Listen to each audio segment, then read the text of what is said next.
আপনারা হয়তো অনেকে মনে করতেছেন হুজুর আপনি হেলিকপ্টারে আসলেন, আমার গাড়ি কিন্তু হেলিকপ্টার আগে আইছে।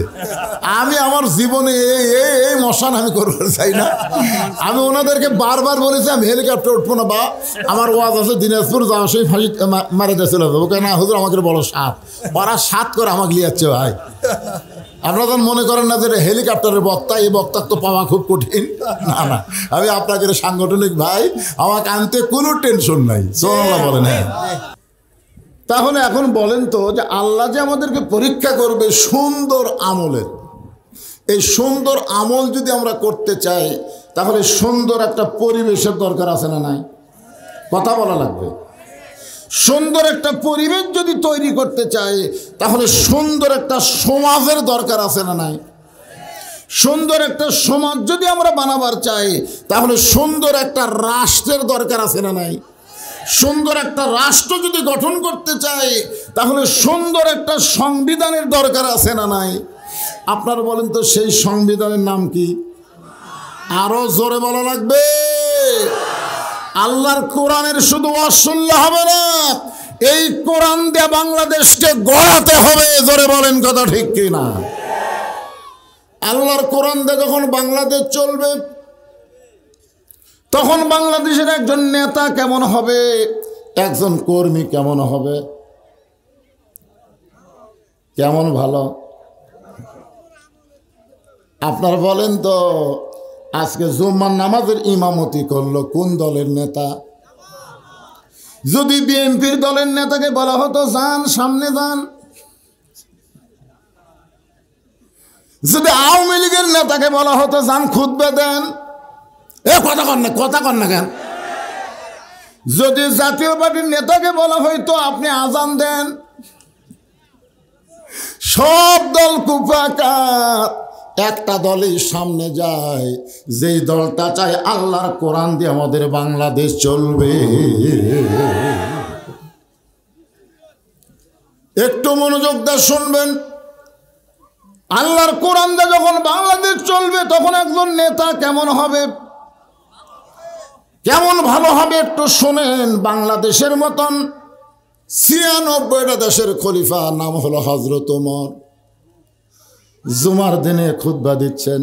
এই যে আজকে জুমার দিনে খুতবা দিচ্ছেন, হযরত ওমর জুমার দিনে যখন খুতবা দেওয়া শুরু করলেন, মাঝখান থেকে একজন সাহাবী দাঁড়িয়ে বললেন, ইয়া আমির আল মুমিনিন, আপনার খুতবা আমরা শুনবো না।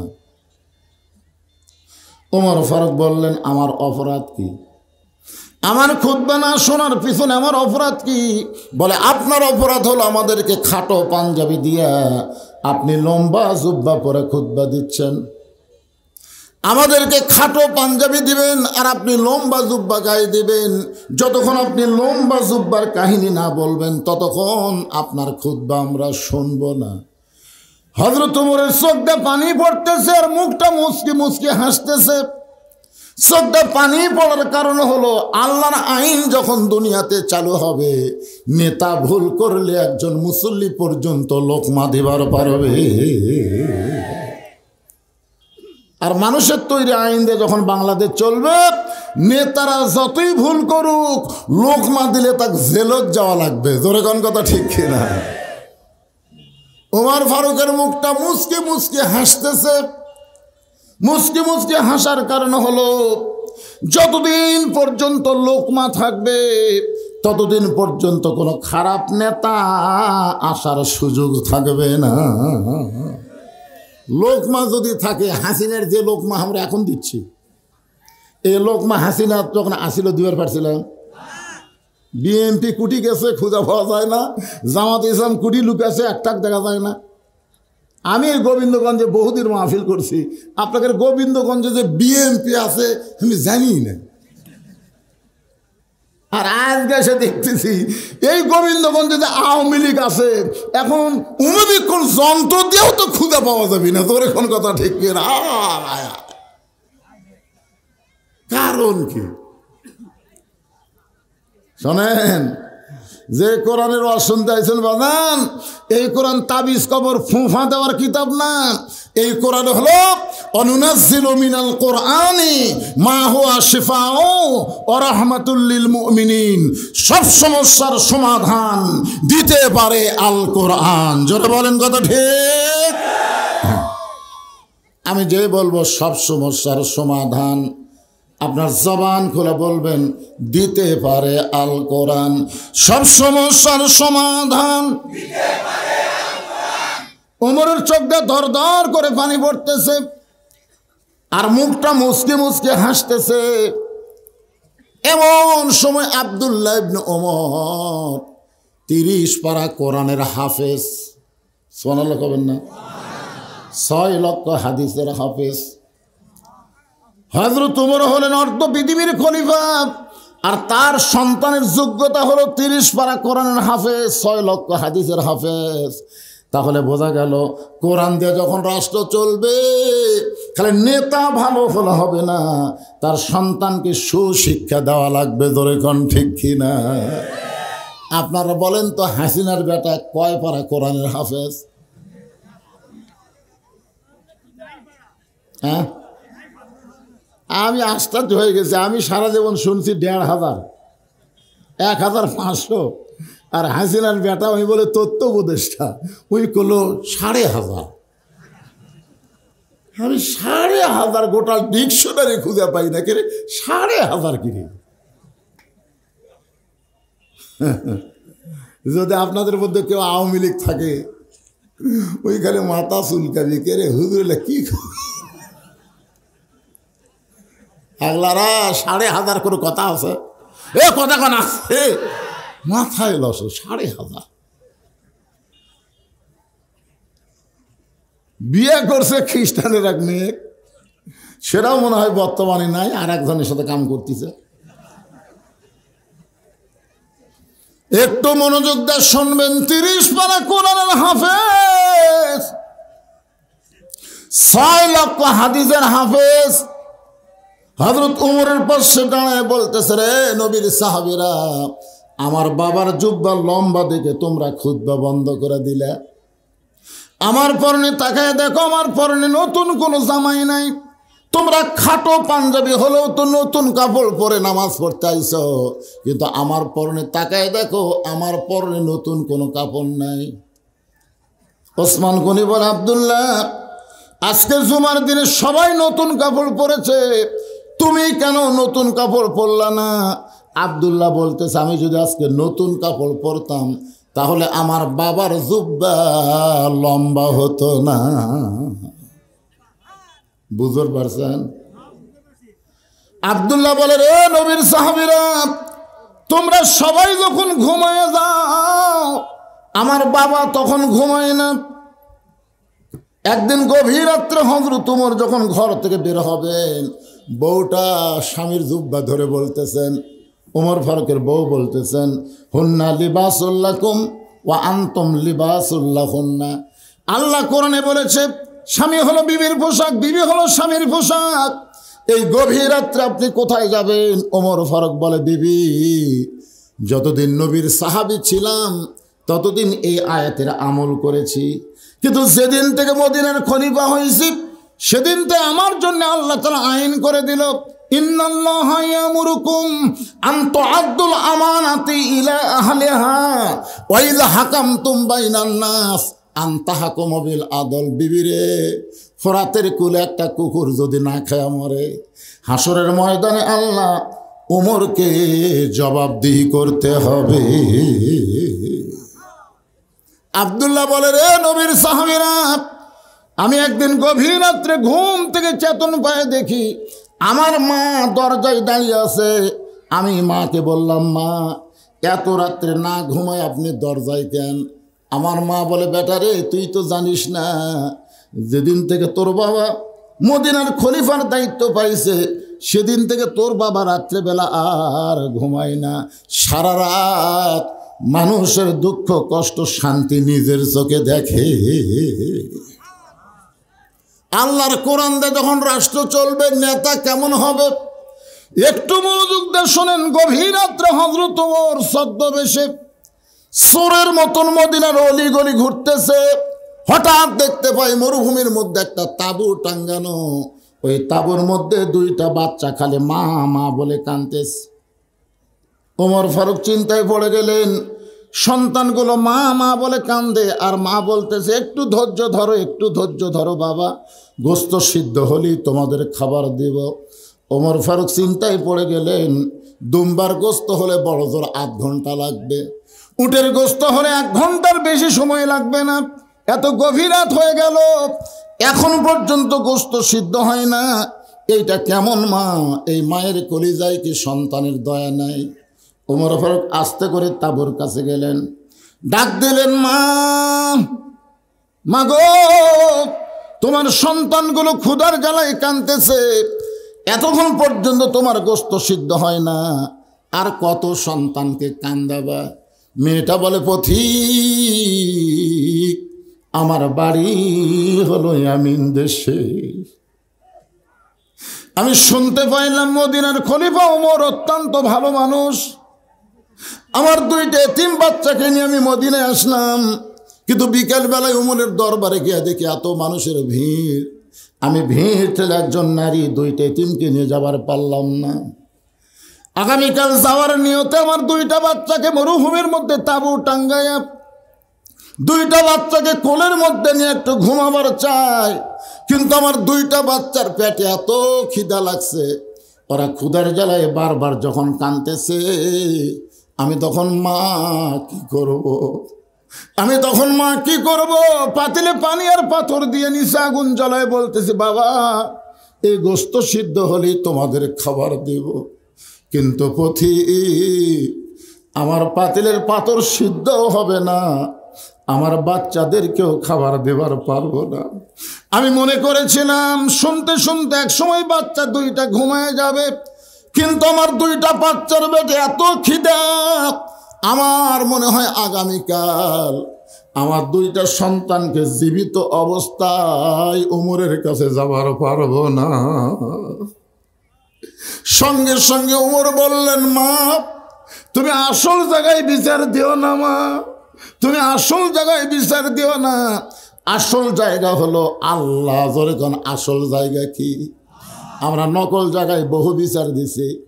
আমরা জজ কোর্টে বিচার দিয়েছি, হাইকোর্টে বিচার দিয়েছি, সুপ্রিম কোর্টে বিচার দিয়েছি, কিন্তু আমরা ন্যায় বিচার পাইনি, কারণ প্রত্যেকটা কোর্ট কাছারি হাসিনা দখল করে নিয়েছিল। জোরে কোন কথা ঠিক কিনা? ভালো মানুষগুলা জেলখানা ঢুকাবে আর খারাপ মানুষগুলা জামিন দিবে। তখন বাংলার মুসলমান দেখলো আর ভেজাল জায়গায় বিচার চাই লাভ হবে না, আসল জায়গায় চোখের পানি নিয়ে কানছে, যে কান্দার কারণে আল্লাহ তাআলা আগে ধরে না, এবার আসল ধরা হাসিনা ধরছে। ধরে কোন কথা ঠিক কিনা? ওমর ফারুক বললেন, মা আসল জায়গায় বিচার দিও না, একটু ধৈর্য ধরে। এই বলে এক দৌড় বাংলাদেশের মতন 96টা দেশের খলিফা হযরত ওমর এক দৌড়ে এসে বাইতুল মালের দরজায় বললেন, একটা খাবার বস্তা আমার মাথায় উঠিয়ে দে। আসলাম বলি, আমির আল মুমিনিন, আপনি হলেন আমির, আমি হলাম চাকর, বলেন বস্তা কোথায় নিয়ে যাওয়া লাগবে? আমি কান্দে করে বস্তা নিয়ে যাব। ওমর ফারুক বলে, আসলাম রে, একজনের পাপের বোঝা আর একজন কেউ মাথায় নেয় না, দে আমার মাথায় উঠায় দে। বিশাল একটা খাবার বস্তা চাকর আসলাম ওমর ফারুকের মাথায় যখন তুলে দেয়, ওমর ফারুক বস্তা মাথায় নিয়ে যখন দৌড় শুরু করে, পিছন দিক থেকে আসলাম কান্দার বলে, ইয়া আমির আল মুমিনিন, আপনার ভিতরে আল্লাহর এত ভয়, আত্তাকুল্লাহ হাক্কা তুকাতিহি, আপনার ভিতরে আল্লাহর এত ভয়, এত বড় বস্তা নিয়ে যদি আপনি পড়ে যান কষ্ট পাবেন। ওমর ফারুক বলে, আসলাম সময় মতো যদি পৌঁছবার না পারি, এই ওমরকে জাহান্নামের আগুনে আল্লাহ পুড়াবে। দৌড়াইতে দৌড়াইতে তাঁবুর পাশে গিয়ে বললেন, মা মা তাড়াতাড়ি রুটি আর হালুয়া তৈরি করো। মেয়েটা রুটি হালুয়া তৈরি করে যখন ওমর ফারুকের হাতে দেয়, ওমর ফারুক দুইটা এতিম বাচ্চাকে দুই উরাতের উপরে বসায়া রুটি ছেড়ে হালুয়া নিয়ে যখন মুখে দেয়, দুইটা বাচ্চা ফেল ফেল করে ওমরের দিকে তাকায়। ওমরের চোখ দিয়ে দর দর করে পানি পড়তেছে। ওমর আল্লাহর কোরআন থেকে তেলাওয়াত করতেছে, আর আইতাল্লাযী ইউকাযযিবু বিদ্দীন ফাযালিকাল্লাযী ইয়াদুল ইয়াতীম ওয়ালা ইয়াহুদ্দু আলা তাআমিল মিসকিন। আল্লাহ, এই অধমকে জাহান্নামের আগুন থেকে তুমি বাঁচায়া দাও। তাঁবুর ভিতর থেকে মহিলা বলতেছে, কে রে আপনি, কে? দুনিয়াতে ভালো মানুষের গল্প শুনেছি, কিন্তু মানুষ এত ভালো হয় জীবনে প্রথম দেখলাম। আপনি কেন জাহান্নামের আগুন থেকে ভয় করেন? আল্লাহ ওমরকে যদি মদিনার খলিফা না বানায়া আপনাকে যদি মদিনার খলিফা বানাই দিত, মদিনা যেন আল্লাহর জান্নাত হয়ে যেত। আব্দুল্লাহ বলে, সাহাবীরা রে, দুনিয়ার সবাই যখন ঘুমাইছে তখন আমার বাবা চুপি চুপি আমার জানলার কাছে গিয়ে ডাকতেছে। আব্দুল্লাহ বলে, আমি আব্দুল্লাহ দরজা খুলে দেখি বাবার হাতে একটা পাঞ্জাবি। আমি খুশি হয়ে বললাম, বাবা বাইতুল মাল থেকে আমার একটা পাঞ্জাবি দিছে, আপনি আর একটা দিবার আইছেন। ওমর ফারুক বলে, আব্দুল্লাহ আর একটা পাঞ্জাবি তোরে দিবার আসি নাই বাজান, এইটা আমার ভাগে পড়ছে। তুই বলতো এই খাটো পাঞ্জাবি গায়ে দিয়ে কি আগামী খুতবা দেওয়া যাবে? আব্দুল্লাহ রে, তোর পাঞ্জাবিটা আমাকে একটু দান করে দে বাবা। আব্দুল্লাহ বলে, বাবার চোখের পানি বন্ধ করার জন্যে আমার পাঞ্জাবি বাবাকে দান করে দিলাম। দান করার পরে বাবার পিছনে পিছনে আমি রওনা দিলাম, দেখি বাবা কি করে। আমি ঘরের মধ্যে গিয়ে দেখি বাবা তার পাঞ্জাবি আমার পাঞ্জাবি একত্র করে বাবা একটা লম্বা জুব্বা বানায়, সেই জুব্বা গায়ে দিয়ে খুতবা দেয়। এখন বলো বাবার খুতবা শোনা যায় কি না যায়? সমস্ত সাহাবীরা চিল্লায় বলতেছে, আল্লাহর কোরআন দিয়া যখন রাষ্ট্র চলবে, এমন ভালো মানুষকে মুসলমানেরা নেতা হিসাবে দেখতে পাবে। এখন আপনারা বলেন, ভালো নেতা দেখবার গেলে এই বর্তমান বাংলার আইন দেওয়া হবে না, বর্তমানের সংবিধান দেওয়া হবে না, আমার আল্লাহর কোরআন বাংলাদেশে চালু করতে হবে। কোরআন বিজয়ের আন্দোলন করা লাগবে। জোরে গান কথা ঠিক কি না? আল কোরআনের আলো ঘরে ঘরে ঘরে ঘরে, আল কোরআনের আলো সংসদে জালো, সংসদে জালো, আল কোরআনের আলো, আল হাদিসের আলো সংসদে জালো। লিল্লাহি তাকবীর, আল্লাহু আকবার। আলহামদুলিল্লাহ, এতক্ষণ আল্লাহর কোরআন দিয়ে রাষ্ট্র চললে একটা নেতা কেমন হবে এটা শুনলেন। আচ্ছা, এই কোরআন দিয়ে যখন বাংলাদেশ চলবে তখন আপনারা কেমন হবেন? ভালো না হবার চালে হওয়া লাগবে। কারণ আল্লাহ কোরআনে বলেছে, আল্লাযীনা ইম্মাক্কান্নাহুম ফিল আরদ। কোন মুসলমানকে যদি ক্ষমতার চেয়ার দেওয়া হয়, ক্ষমতার চেয়ারে বসে এক নম্বর দায়িত্ব কি? আপনারা বলেন তো, কোন দল ক্ষমতা গেলে নামাজ কায়েম করবে? এটা কোন দল? দলের নাম করা লাগবে না, এর নাম কর দরকার নাই তো।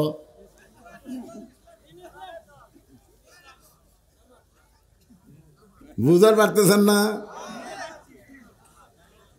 শোনেন, যত চেষ্টাই করেন বাংলাদেশের কোনো মানুষকে আপনি ভালো করতে পারবেন না যতক্ষণ আপনি নামাজ কায়েমের বিল পাস না করবেন। জোরে কোন কথা ঠিক কি না?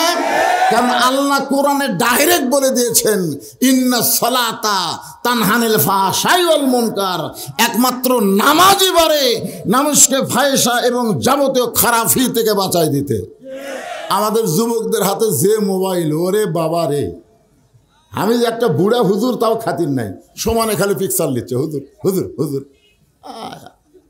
ওরা খালি আমার পিকচার নেয়, মাঝে মধ্যে ওরা কারো পিকচার দেখে না।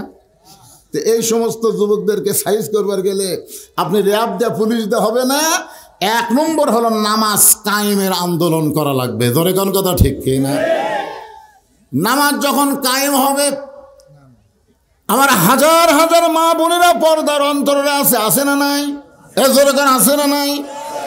এই জন্যে আমার মা বোনদেরকে লক্ষ্য করে আমি একজন কর্মীর কথা বলবো। কোরআন দিয়ে যখন রাষ্ট্র চলবে তখন একজন কর্মী কেমন হবে, আর সেই কর্মীটা যদি মহিলা কর্মী হয়, মরদ কর্মীর চাইতে মহিলা কর্মী হয় ভালো। কারণ আমরা দেখছি এই গোটা বাংলাদেশ এরশাদ চাচা স্বৈরাচার ছিল, কিন্তু দেশ এত খারাপ ছিল না, জোরে কোন কথা ঠিক কিনা? কিন্তু এরশাদ চাচার পরে বুঝলেন যে দুটা আসছে ভাই, হায় হায়, আমরা মরদ মানুষ। রাসূল বলেছে মা তারাক্তু, এটা কিন্তু বুখারী শরীফের হাদিস, আলেম ওলামা যারা আছেন হাদিসটা নোট করবেন। মা তারাক্তু বাদি আলা উম্মতি ফিতনাতুন আদর আলা রাজুলু মিনান নিসা, রাওয়াহুল বুখারী কিতাবুল ফিতান। আল্লাহ রাসূল বলেছেন আমার পরে আমার উম্মতের জন্য সবচাইতে বড় বিপদ হলো মরদ মানুষের জন্য নারী নেত্রী হওয়া। আপনারা বলেন তো, কোরআনের দলের কোনো মানুষ বলবে যে আমাদের অমুক মেয়ে মানুষ নেত্রী আছে? বলবে? কথা কন না একেবারে।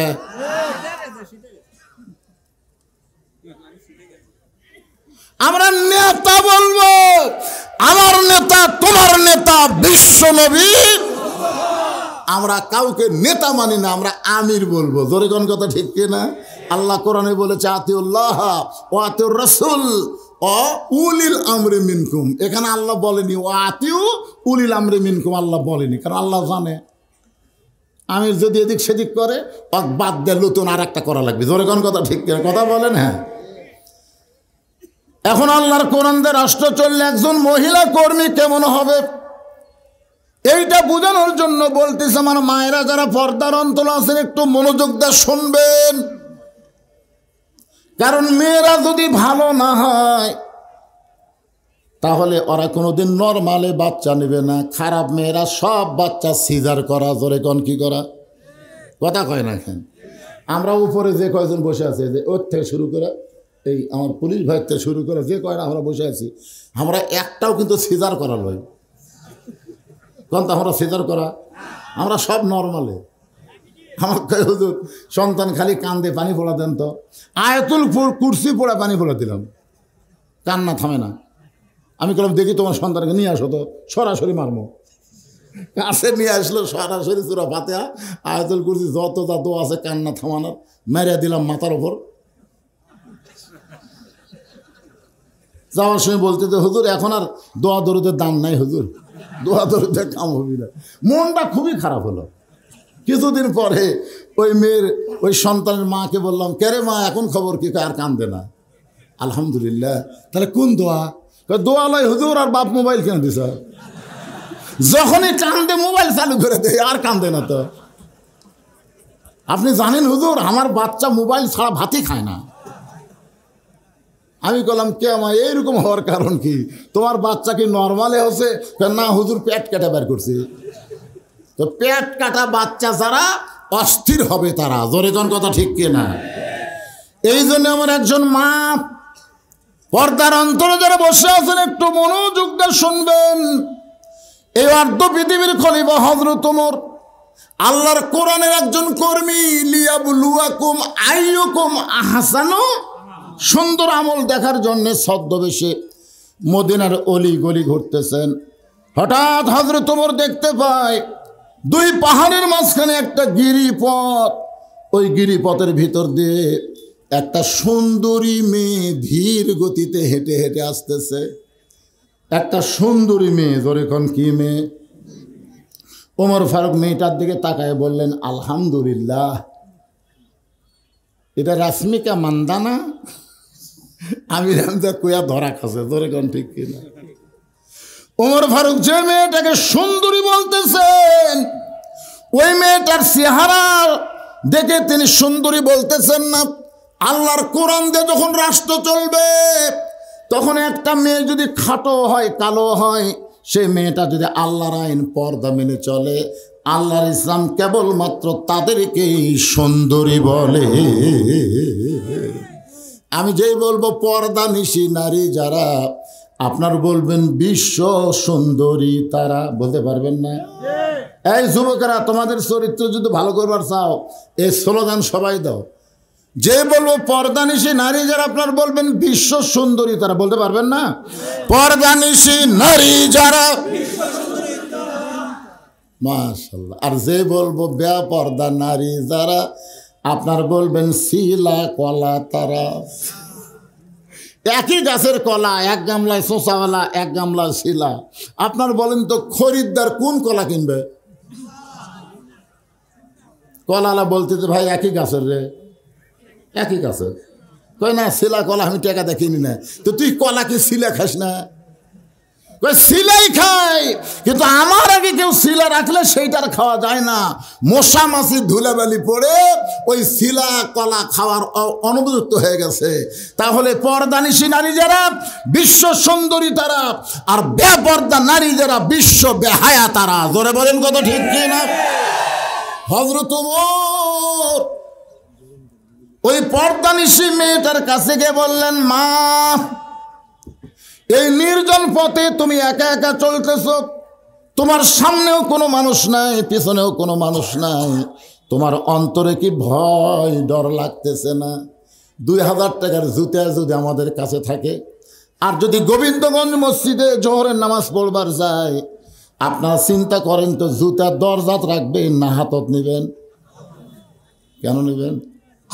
কারণ বর্তমান যে আইন চলতেছে, এই আইনে জুতা দরজায় রাখলে নামাজ পড়াশো দেখবো জুতা নাই, চোরে জুতা নিয়ে গেছে। তোরে কোন ঠিক কিনা ভাই? ওমর ফারুক বললেন, মা এই নির্জন পথে তুমি একা একা চলতেছ, তোমার সামনেও কোনো মানুষ নাই, পেছনেও কোনো মানুষ নাই, তোমার অন্তরে কি ভয় ডর লাগে না? মেয়েটা বলে, পথিক তুমি কি হযরত উমরকে চিনো? সুবহানাল্লাহ বলেন। মেয়েটা উমরকে লক্ষ্য করে বলতেছে, এই পথিক তুমি কি হযরত উমরকে চিনো? যদি উমরকে চিনতা তাহলে এরকম বেয়াসাইদা কথা বলতা না। ওমর ফারুক বললেন, মা আমি কি বেয়াসাইদা কথা বললাম? মেয়েটা বলে, পথিক আল্লাহর কোরআন দিয়ে যখন রাষ্ট্র চলবে, তখন পৃথিবীর এক প্রান্ত থেকে আর একটা প্রান্তে একটা মহিলা যাবে, ওই মহিলার কলিজায় আল্লাহ ছাড়া অন্য কারো ভয় থাকবে না। সেদিন ষোড়শী নির্জন পথে যাবে, কোনো জন কটু কথা কবে না, পথে আর প্রান্তরে সম্পদের মোহে পড়ে খুন আর রাহাজানি হবে না। সবাই বলেন যদি মেনে চলি কোরআন। বলেন সবাই বলেন, যদি মেনে চলি কোরআন আর রাসূলের বিধান, সকলেই শান্তিতে থাকবে, বাংলার আকাশে কলেমার পতাকা যেদিন দুলবে।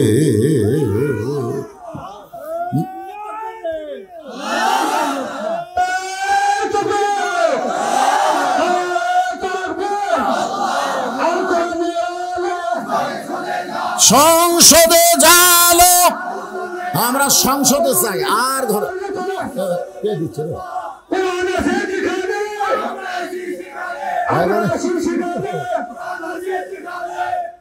একটু একটু কম দেওয়া লাগবে, কারণ সময় কম, বলুন না 4টার সময় শেষ করে লাগবে।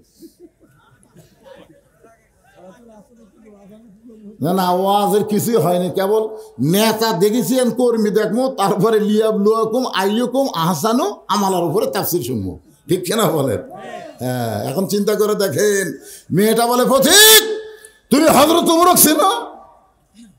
উমর যেদিন থেকে আল্লাহর কোরআন দিয়ে রাষ্ট্র চালায়, সেদিন থেকে পৃথিবীর এক প্রান্ত থেকে আর একটা প্রান্তে একটা মহিলা নির্ভয়ে যাবে, তার কলিজায় খালি একটাই ভয় থাকবে, ভয়টা কার? আর আমাদের ভয় কার? আরে তার মানে বোঝা গেল, মানুষের আইন দিয়ে চললে মুসলমানিত্ব রক্ষা করা যাবে না, ঈমানও রক্ষা করা যাবে না। একটু মনোযোগ দিয়ে শোনেন।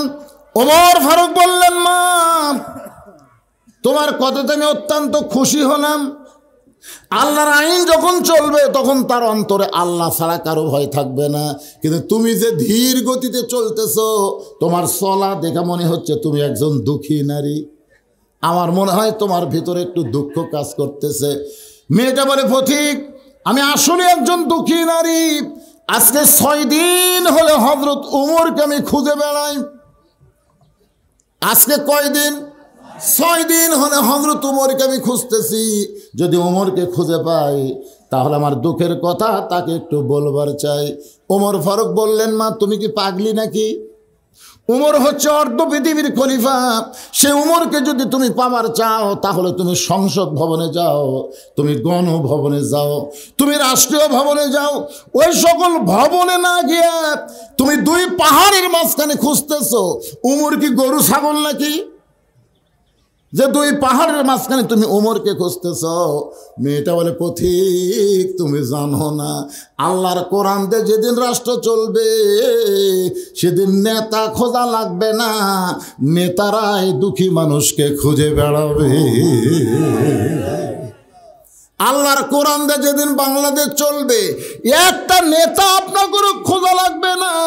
ভোটের আগে নেতা যেমন খোঁজে, ভোটের পরে আরো বেশি খুঁজবে। কথা কন না কেন?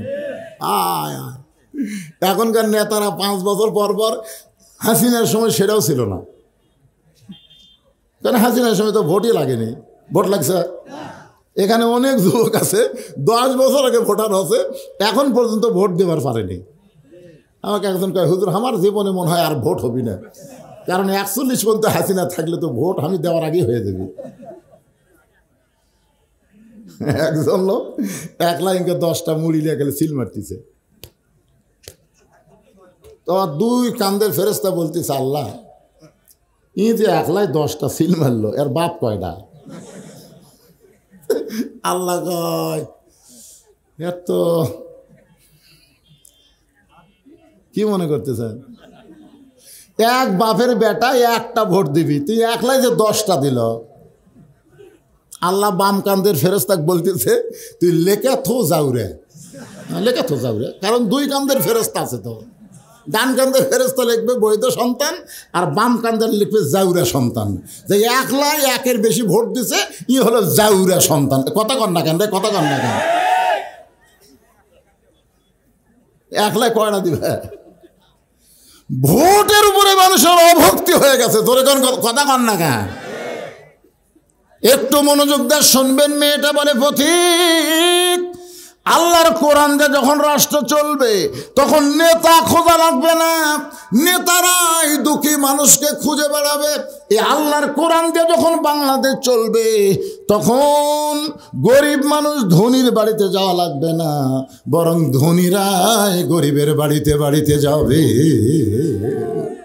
একটা গরিবের ঠেকা নাই, একটা গরিবেরও ঠেকা নাই, গরিবের কোনো হিসাবও নেই। আল্লাহ বলে ধনীও ভালো গরিবও ভালো, একসঙ্গে জান্নাতে রাস্তা নিল। ওই ধনী ভালোর চাইতে গরিব ভালো। 500 বছর আগে জান্নাতত যাবে, 500 বছর আগে। আল্লাহ রাসূল বলছে, আল্লাহ আমি গরিব থাকতে চাই, হাসরের ময়দান আমি গরিব উম্মতের মধ্যে দাঁড়াবার চাই। এখনকার নেতারাও বলে গরিবের বন্ধু, আয় আয় সগলি গরিব বাড়ে। কিন্তু আল্লাহর কোরআন যেদিন চালু হবে বুঝলেন, একটা গরিবও ধনীর বাড়ি যাবে না।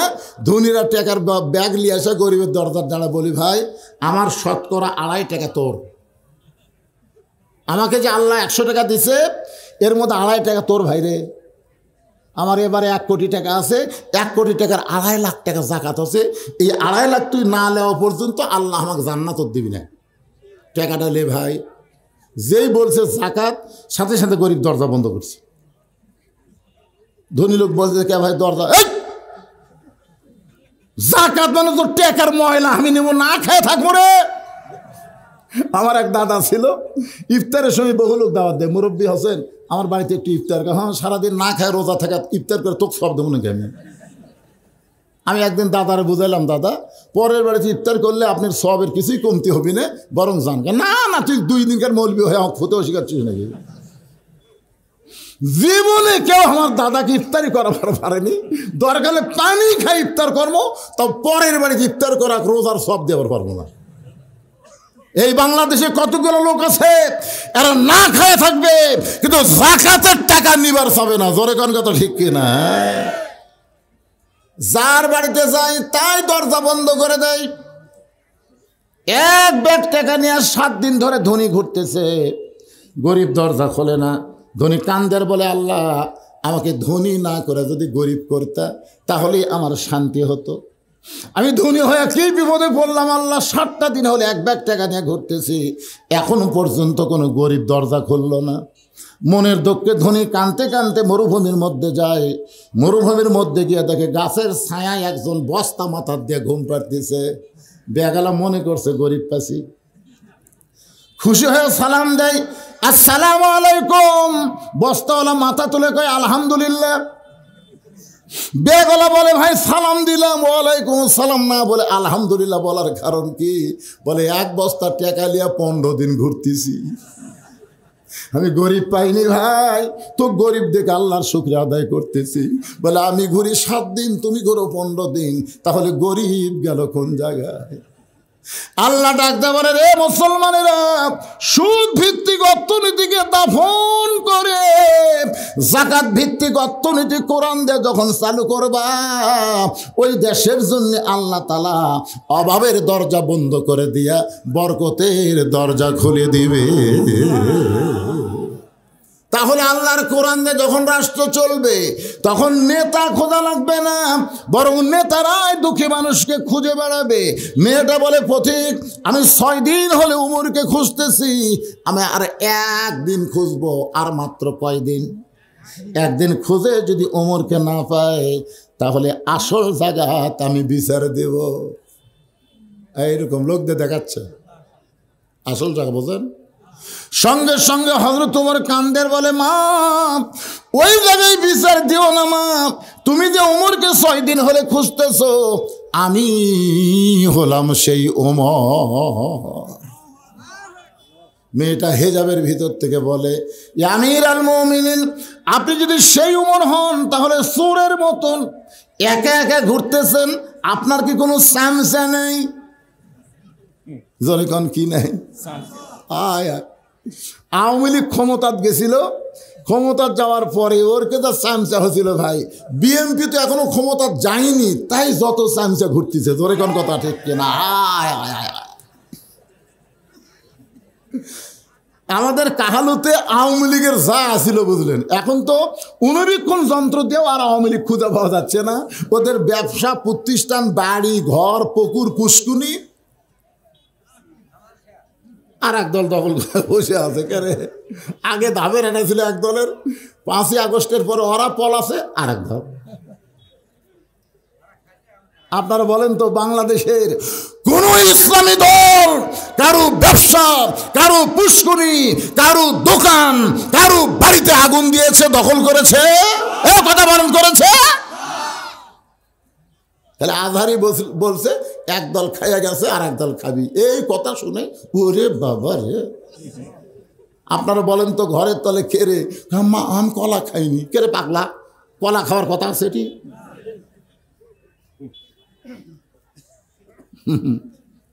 মনে কষ্ট নিয়ে কাম হবি না ভাই, জোয়ার উঠে যাচ্ছে। আমার এলাকার সব হিন্দু আমার মাদেশাতে একদিন গেছে, সব হিন্দু, আমার এলাকার যত হিন্দু সব গেছে আমার মাদেশা। আমি কইলাম, কে রে বা তোরা আছো কে? হুজুর আমরা আপনার দলত ভর্তি হওয়ার চাই। আমি কইলাম, কে রে তোরা না হিন্দু? হিন্দু হলে কি হবে হুজুর, আমরা ওই মার্কাত মারবো। আচ্ছা ঠিক আছে, তা বাড়ি যা। সুবহানাল্লাহ। জনগণ এখনই বুঝবার পারতেছে। কথা বলেন ঠিক কিনা? কথা বলেন, একটু মনোযোগ দিয়ে কথাগুলো শুনবেন। ওমর ফারুক চোখের পানি বের করে বলতেছে, মা কি দুঃখ তোমার মনে, আজকে 6 দিন হলে তুমি আমাকে খুঁজতেছো, অবশ্যই তোমার ভিতরে দুঃখ আছে। এই দুঃখটা কি মা, তুমি একটু আমারে বলো।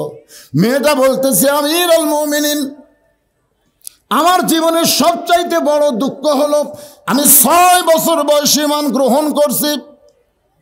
6 বছর বয়সে ঈমান গ্রহণ করেছি। শুধু ঈমান গ্রহণ করার অপরাধে আমাকে 12 বছর জালেমের জেলখানায় বন্দি জীবন কাটাতে হয়েছে। একটু খেয়াল করবেন। এ বাবা, খেয়াল করা শোনা লাগবে রে। আমি 6 বছর বয়সে ঈমানের কলেমা পড়েছি তা কিন্তু না। মেয়েটা বলতেছে গ্রহণ করেছি। আল্লাহর নবী বললেন, ঈমান গ্রহণ করতে গেলে তিনটা বিষয় তোমাকে খেয়াল করা লাগবে। এক নম্বর বিষয় হলো ইকরার বিল লিসান, দুই নম্বর বিষয় হলো তাসদিক বিল জানান, তিন নম্বর বিষয় হলো আমল বিল আরকান। এরই নাম হলো ঈমান। উকিল এসে রাত 9:30টায় মীর কাসেম আলীকে বলতেছে, মীর কাসেম আলী নাম শুনছেন? যে রাত 9:30টায় এসে বলতেছে, স্যার আপনার তো 12টার ফাঁসি হবে আজকেই। তো মীর কাসেম আলী মুসকি মুসকি হাসে আর কয়, এখনো 2.5 ঘন্টা, এখনো কত ঘন্টা? উকিলকে বলতেছে, ভাই 2.5 ঘন্টা তখন টাইম আছে, আমি 2 ঘন্টা একটু ঘুম পারবো। উকিল কয়, মাথা ঠিক আছে, 12টার সময় তার ফাঁসি হবি, তাই বলে 2 ঘন্টা ঘুম পাড়বি। উকিল মনে করছে ফাঁসির কথা মনে করে পাগলা হয়ে গেছে। উকিল মন খারাপ করে বের হয়ে গেছে। 2 ঘন্টা পর ঘরের মধ্যে ঢুকে দেখে, সেলের মধ্যে ঢুকে দেখে লাখ ডাকে,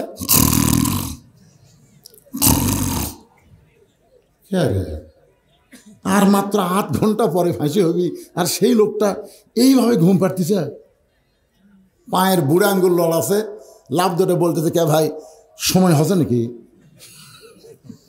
মনে হচ্ছে শ্বশুর বাড়ির যাবি। না স্যার, এখন 8 ঘন্টা দেরি আছে।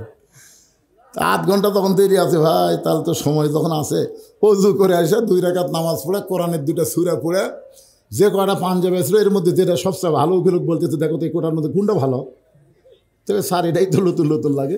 ওটা পরে আতর সুরমা দিয়া করছে, ভাই চলো যাই।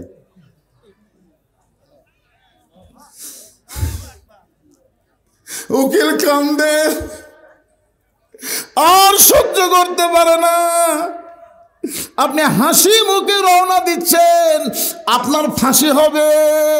মীর কাসেম আলী মুসকি মুসকি হাসিয়ার বলে, ঘুমের মধ্যে আল্লাহ আমার ফয়সালা দিয়ে দিছে।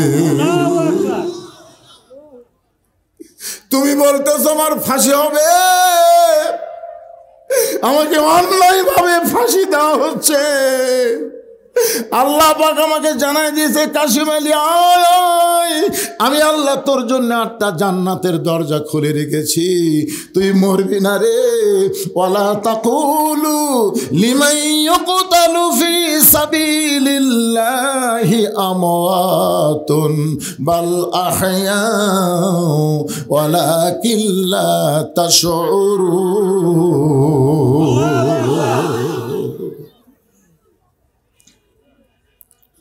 বাজান একটু মনোযোগ দিয়ে কথাগুলো শুনবেন।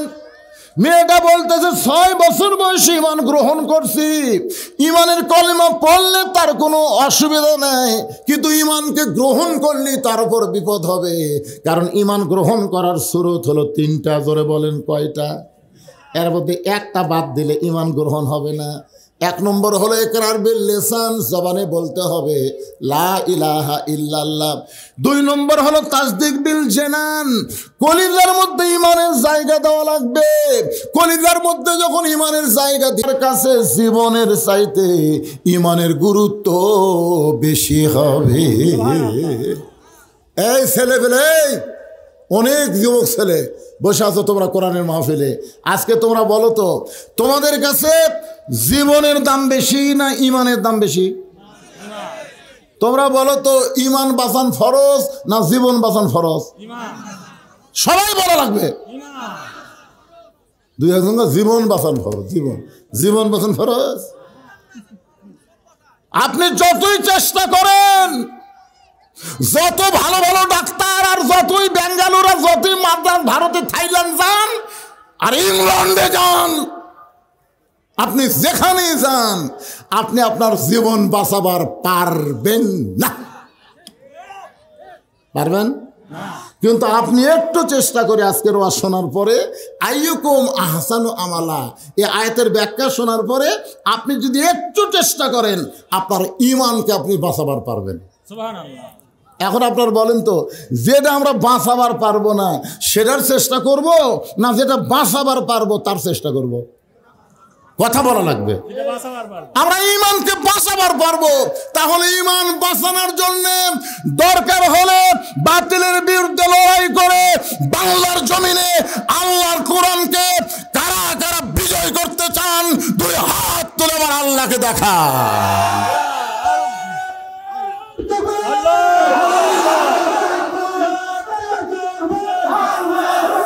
হাত নামান, হাত।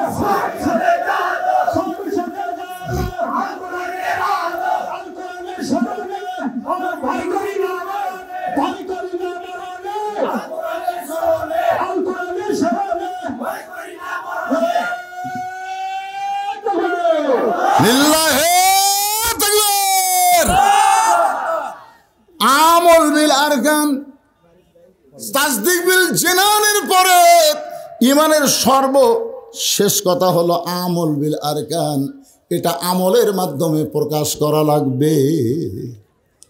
আপনারা বলেন তো, ইমানকে রক্ষা করতে গেলে যত আমল আছে, 1 নম্বর আমলের নাম কি? হ্যাঁ, এই ছেলেরা, এখনই যদি বলা হয় ইয়ং জেনারেশন যারা, তোমরা কারা কারা ফজরের নামাজ পড়ছে, একটা হাতে উঠবি না। না না, হাত তুলবার বলতেছে না। লা সলাতা লা ঈমানা, যার নামাজ নাই তার কোনো ঈমান নাই। আমি এইরকম ওয়াজ যদি আরো 8 ঘন্টা করি, আপনাদের সমস্যা আছে? এখন শোনেন, মেয়েটা বলতেছে 6 বছর বয়সে ঈমান গ্রহণ করেছি, 12 বছর জালেম শাহির জেলখানায় ঈমানের পরীক্ষা দিয়েছি। সকালবেলা 3টা করে চাবুক, বিকালবেলা 3টা করে চাবুক মারছে।